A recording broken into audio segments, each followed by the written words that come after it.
it's more time-based or event-based than a podcast where you're talking about your quote-unquote area of expertise. If you're talking about business, you might want to do 3 ways to build your business, but you don't need to have a 3-hour episode for that. You could probably get through that in a half hour if you want. So the longest, I guess, most confusing answer is your podcast episode should be as long as they need to be for you to add the right amount of value. Podcast Growth Nation, welcome back to another episode of Podcast Growth University, where we talk all things podcasting all the time. I hope you are having a wonderful week, or you had a wonderful week, depending on when you are listening to this. I hope you enjoyed the latest episode number 85, One Common Mistake Crushing Your Growth. We talked about not focusing on your audience, forgetting who your audience is, just not focusing on the problems that they have or the solutions they're looking to get from the podcast. A very common mistake. I see it all too often. Today, for episode number 86, how long should your podcast episodes be? This is probably one of the most common questions I get asked when I'm doing coaching calls with somebody who's just starting, or when I'm helping somebody launch, or if I'm doing a podcast breakthrough session. And there's a couple of reasons people ask this. There's a lot of quote unquote misinformation out there about this, but you have to look at the data.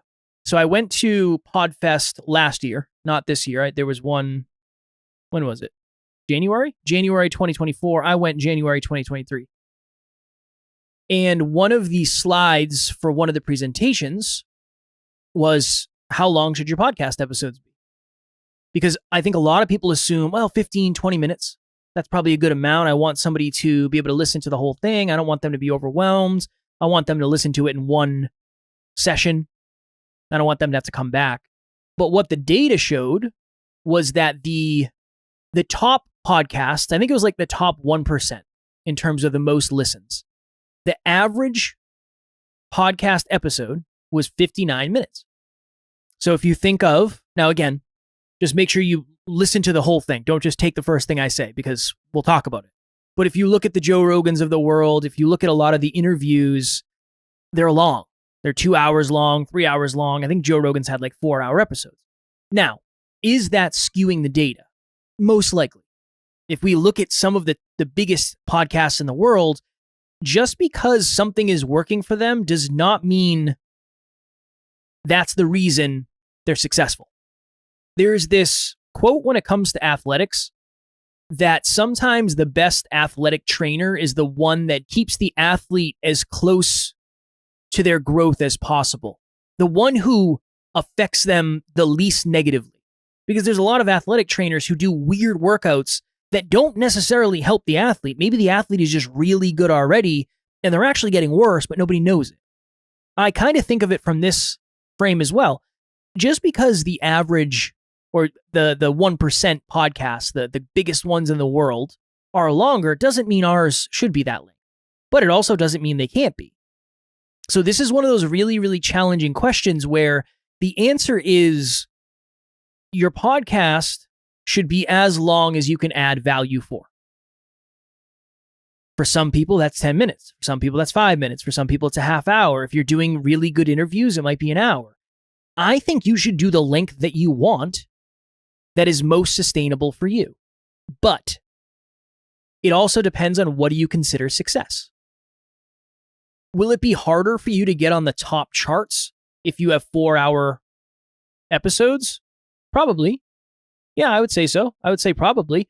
But if you have a podcast that is meditations, or if you have a podcast that is, and these are out there's meditation podcasts, there's sleep meditations where it might be an 8-hour podcast episode, that actually might hurt you to have a short episode.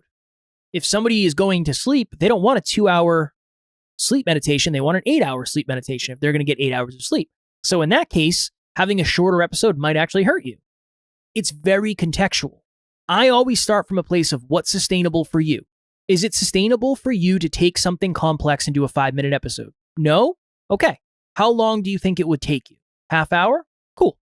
Let's start there. If you are nervous that you're not going to be able to get into somebody's story, or you're not going to be able to get into valuable content with a guest if you only do a 20-minute episode, start with an hour and see what happens. That's okay too.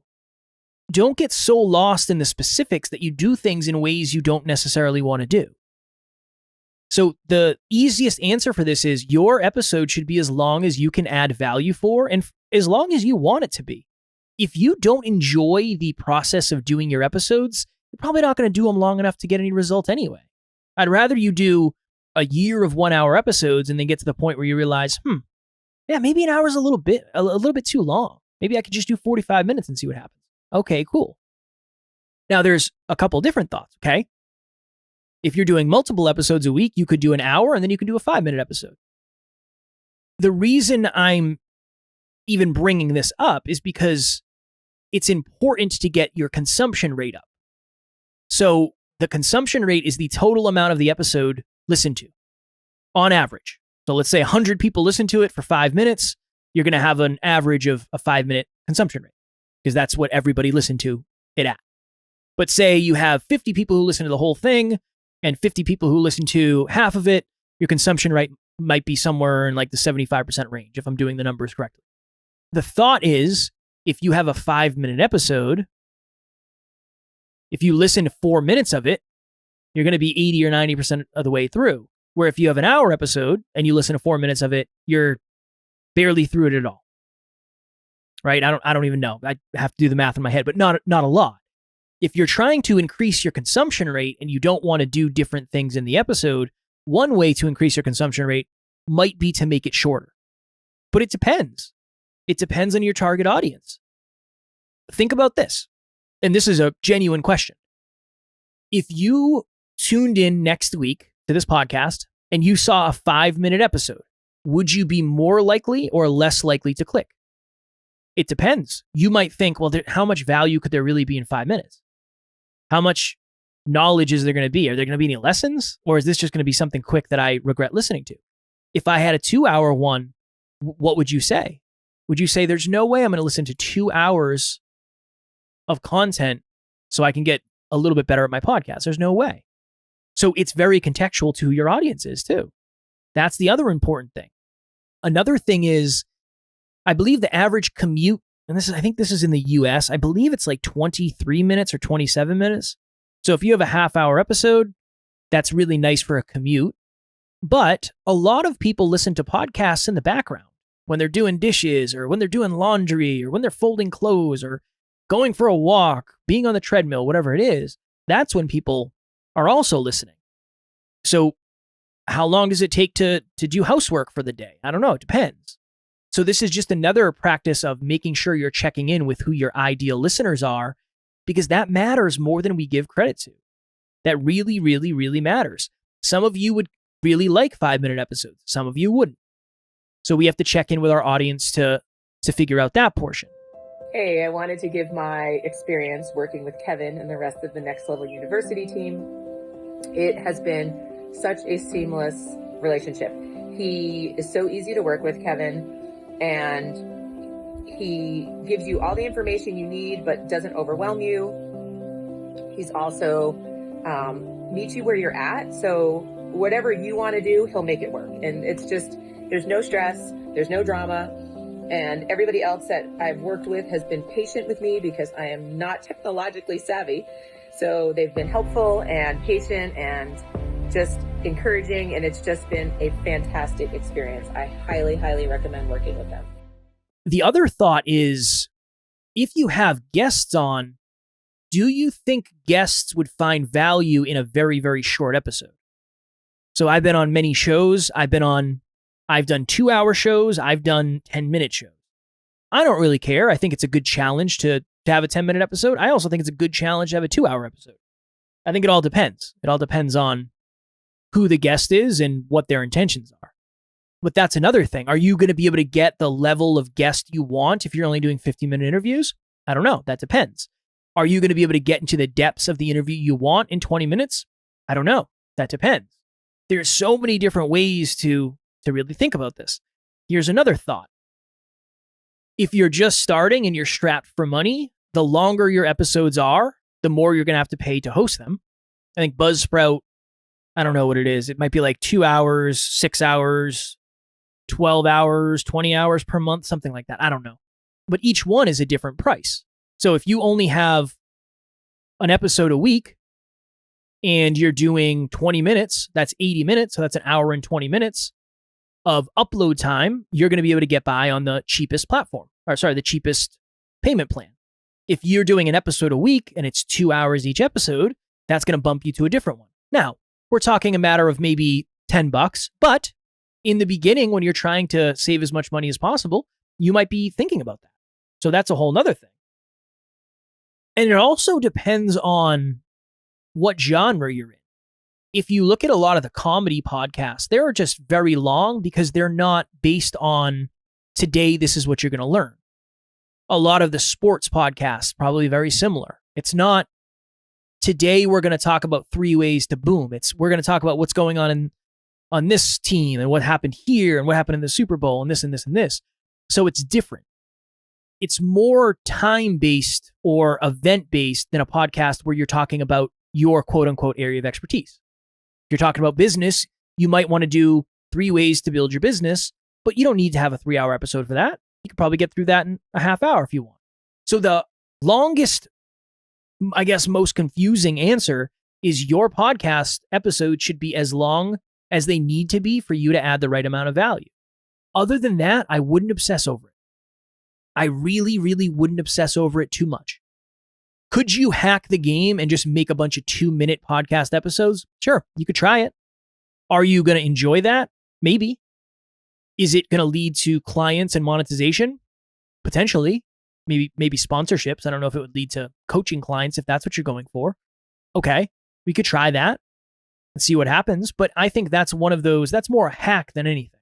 Unless you're just having a motivational Minute Monday, where every Monday you drop a 1-minute motivational audio. It could be a video too. And that's your podcast. Cool. That's different, right? You're probably going to get a pretty good consumption rate on that. Just make sure it's over a minute. That's something you could try, but is that really what you want to do? And is that really the value that you want to bring to the audience? There's a difference between playing the game and doing things the way you want to do them. What's optimal is probably somewhere in the middle, is what I would say. What's optimal is not saying I'm just going to do a 2-minute episode because I know I'll get consumption rate super high. And that's one end. That's one of the polarities of maybe a hack. And then another hack could be, well, I'm going to do an hour episode every week, but then I'm going to break it up into 7 8-minute episodes, 7 9-minute episodes. And that's what I'll do.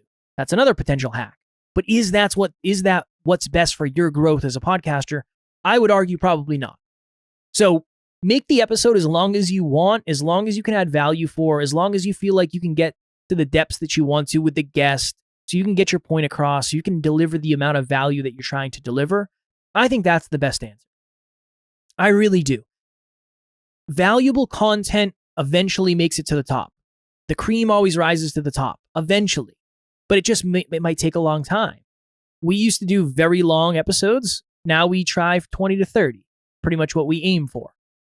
Will we do longer ones? Yeah, I think we did like a 40 last week, but we also do some 12. Depends. Now we're very freestyle and we don't really script much, if anything, but that's the way we like to do it. I would rather do it the way I like to do it and it take longer for me to be successful than for me to try to play the game, be miserable the whole time, and then get some level of success. I'd rather just do it the way I want to do it. And I want that for each and every one of you as well. I think it's important. If it's not sustainable, it most likely will not lead to success. Think about that. If it's not sustainable, it most likely is not going to be a recipe for your unique version of success. So that is what I would say. I don't know if there's any real number. I like 20 minutes for a solo, but that's because you can get a lot of content done in 20 minutes, and some people have trouble coming up with more content. I think 45 for a guest is great. I think an hour slot for a guest is great too. All depends. It all depends. Do what you feel is best and do what you feel is most sustainable for you. That is the advice I would give. And maybe that's different advice than you've been given or heard before, but I think what's sustainable is what's best. If you are struggling to figure out who your listeners are, if you're struggling to figure out your content workflow, how to schedule episodes, how to get guests, how to get on other shows, whatever it may be, My link will be in the show notes, as always, for a free 30-minute podcast breakthrough session. I don't know what we're doing for next week. I have broken my own rule. I don't know what we're going to do yet. I'm actually traveling, so I'm recording this on Wednesday. Tomorrow, taking a couple-hour drive down to help a client set up a camera. So maybe I'll get some content in terms of what we'll do for next week's episode. And as always, I'm a DM or an email away, kevin@nextleveluniverse.com. If you have any questions or you have any episodes you want me to do, @NeverQuitKid on Instagram. If there's anything you want me to do, topics, whatever it may be, I am happy to do that. The more the merrier when it comes to that. Because here's the other thing too. I look back, and this is part of being a podcaster. I look back and I realize I probably should have done some very, very beginner episodes at the beginning. I went in pretty heavy. I went in with 5 things every podcaster needs to know, but I probably could have done a better job of leading up and scaling up to more complicated stuff. So if I missed anything in the beginning, if you're a new listener and you're saying, I feel like we got right into making a podcast a business, just let me know and I'm happy to do an episode on it. What do I hope for you this week? I hope for you the February blues are not crushing you. I know this is a very unique time of year for a lot of us. New year, the luster has worn off and things are getting heavy. So I hope it's not too heavy. I hope you're continuing to podcast. I hope the back end work is not too much. I hope you're getting yeses from the guests you want, yeses from the shows you want to be on. And I hope a lot of your listeners are self-identifying as listeners. That is my hope for you this week. Until next week, keep on crushing it. Keep on podcasting. Keep on spreading the message. And we will talk to you then.